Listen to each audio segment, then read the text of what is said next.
Quem nunca ficou estagnado numa mente confusa? Pensa uma coisa, depois pensa outra coisa, começa a racionalizar e abafa completamente aquele impulso, aquilo que o Espírito Santo começou a gerar dentro do seu coração. Se algum de vocês precisar de sabedoria, peça a nosso Deus generoso e receberá. Ele não os repreenderá por pedirem. Mas quando pedirem, façam-no com fé, sem vacilar, pois aquele que duvida é como a onda do mar, empurrada e agitada pelo vento. Ele não deve esperar receber coisa alguma do Senhor, pois tem a mente dividida e é instável em tudo o que faz. Esse é um padrão de mente fora da vontade de Deus. Não é o normal para o Filho de Deus viver instável, com a mente dividida, porque a dúvida, ela traz incredulidade, a incredulidade traz desobediência. Essa confusão, muitas vezes, ela vem de uma racionalização carnal. A nossa carne, gente, ela tem a capacidade de ir para muito longe da vontade de Deus, né? A lógica humana é loucura aos olhos de Deus e a lógica de Deus é loucura aos olhos dos homens. Então, é necessário fé para obedecer. A gente simplesmente não tem essa capacidade de entender todos os planos de Deus e muitas vezes eles vão contra a nossa lógica. Na verdade, o Senhor sabe muito mais do que a gente. Muitas vezes o Espírito Santo vai te direcionar a fazer certas coisas e você não vai entender por quê, mas a sua humildade em obedecer vai gerar muitos frutos. É assim que a gente vai construindo uma vida no Espírito. Ela viveu muitos anos viciada em racionalizar todas as coisas. E ela estava sempre ocupada, a mente sempre ocupada com algum problema, alguma coisa para resolver. Tentava achar todas as soluções para todas as coisas, né? Uma necessidade muito grande de estar no controle de tudo. Até que o Senhor começou a falar com ela de como isso vinha de uma raiz de incredulidade, uma raiz carnal, que muitas vezes estava completamente fora daquilo que Deus queria. Mas o homem natural não aceita as verdades do Espírito de Deus. Elas lhe parecem loucura e ele não consegue entendê-las, pois apenas quem é espiritual consegue avaliar corretamente o que diz o Espírito. Quanto mais a gente se desenvolve nessa humildade, sabe, de não confiar tanto no seu raciocínio, mas de confiar mais nesses impulsos do Espírito, na palavra de Deus principalmente, quando a gente começa a basear a nossa vida mais no que o Senhor fala do que no que a gente pensa, a gente vai estar caminhando em direção à vontade de Deus. Ela conta uma história que é até engraçada, que uma vez ela estava indo se vestir, pensando numa pessoa, e o Senhor falou, poxa, dá esse vestido para ela. E ela vendo as roupas dela, né, ela falou, não, mas esse vestido eu paguei caríssimo, e esse vestido eu nunca usei. Então ela começou a pensar, não faz sentido, eu gastei não sei quanto, tal. E começou a racionalizar, não fez. Passou um tempo, ela pensou a mesma coisa sobre a pessoa. Poxa, eu queria tanto abençoar essa pessoa, ela tem sido uma bênção na minha vida. E o Senhor falou de novo, mas aquele vestido lá é para ela. E ela não tinha usado ainda o vestido. E aí ela fala que ela finalmente decidiu abandonar todo o apego que ela tinha, todo o raciocínio, e finalmente entregou o vestido para a pessoa, entendeu que Deus, na verdade, separou o vestido para aquela pessoa.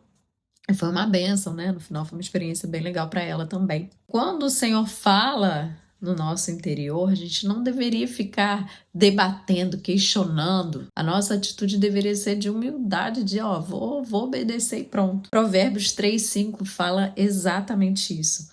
Confie no Senhor de todo o seu coração e não se apoie no seu próprio entendimento. Eu amo esse versículo. É mais fácil decorar do que viver, né? Mas assim, é uma lição de vida.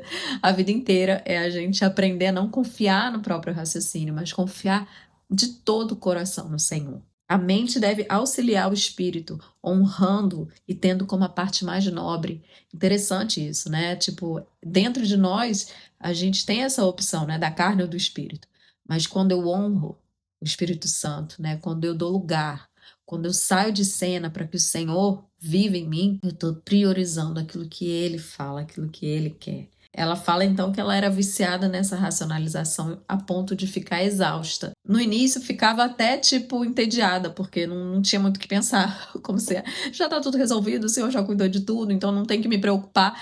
E ela fala que isso gerava até uma ansiedade, assim, até que ela se acalmou e começou a finalmente desfrutar dessa mente quieta e tranquila, mas que foi um processo como de desintoxicação. E, gente, realmente é isso, sabe? É um hábito, né? A gente tem o hábito de ficar pensando em muitas coisas, mas O Senhor não quer, o Senhor quer uma mente tranquila, uma mente plena confiança nele, de que tudo está resolvido, então eu posso só me ocupar com aquilo que o Espírito Santo quer que eu me ocupe nesse momento. Eu confio completamente no Senhor. Pai, agora me ensina o que que eu tenho que fazer agora, o que que o Senhor quer que eu faça hoje, já que está tudo sendo cuidado. Essa fé é muito importante, por isso a gente não pode ter um raciocínio que governe, mas a paz de Cristo, né, deve governar e reinar no nosso coração. Irmãos, na primeira vez que estive com vocês, não usei palavras eloquentes nem sabedoria humana para lhes apresentar o plano secreto de Deus. Isso é Paulo falando, né? Pois decidi que enquanto estivesse com vocês, me esqueceria de tudo, exceto de Jesus Cristo, aquele que foi crucificado. Entre os judeus, ele conhecia a Bíblia, né, a Torá, como ninguém, mas ele se esvaziou, seguindo o exemplo de Cristo, né, que tinha tudo e se esvaziou de tudo, para que a vontade de Deus fosse feita. Ele não ia para convencer com eloquência, com todo o conhecimento que ele tinha, ele ia no poder de Deus, na dependência do Espírito Santo. E tudo que ele fazia na unção. Deus exigiu que ela desistisse dessa forma de ser, dessa forma de pensar, desse vício na racionalização. O Senhor direcionou ela a abandonar completamente esse vício e a libertar a mente dela para ter uma mente tranquila, em paz, capaz de ouvir a voz de Deus. E demorou até que ela passasse a amar essa mente bem tranquila, bem quieta. A racionalização não é uma condição normal da mente aos olhos de Deus, não daqueles que querem ter uma vida vitoriosa em Cristo.